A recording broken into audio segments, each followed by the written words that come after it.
అందుకే మిత్రులారా, క్రియాశీలక కార్యకర్తలకు, కాంగ్రెస్ నాయకులకు నాకు విజ్ఞప్తి ఒకటే, రేపు జరగబోయే మున్సిపల్ ఎన్నికలలో ఖమ్మం జిల్లా 100% కాంగ్రెస్ పార్టీ జెండా ఎగరాలి, బీఆర్ఎస్ ను బొందబెట్టాలి. బీజేపీ అయితే ఆనమాలు కూడా ఖమ్మం జిల్లాలో లేవు. ఎక్కడ కూడా ఏకలింగం తోకలింగం కూడా బీజేపీ వాళ్ళు ఖమ్మంలోకి మీరు రానియలే. మీరు తెలివి కల్లోలు.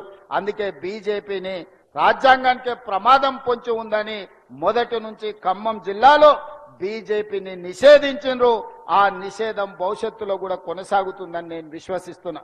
కాకపోతే మారీచులు మళ్ళా బయలుదేరిను. శివరాసన్లు నిన్నమన్ననే మీటింగులు పెట్టిరు ఖమ్మంలో. శివరాసన్ మాటలు నమ్మో, మారీచుడు మారువేషంలో వచ్చినోని నమ్మో, ఒకటో ఆరో అక్కడ ఇక్కడ తులసి వనంలో గంజాయి మొక్కల్లాగా ఎవరన్నా గెలిపిస్తారంటే గెలిచినోడు మళ్ళా మీ కాళ్ళల్లో కట్టబెట్టి ఖమ్మంకు వచ్చే ప్రాజెక్టులను నిలిపివేసే ప్రమాదం ఉన్నది.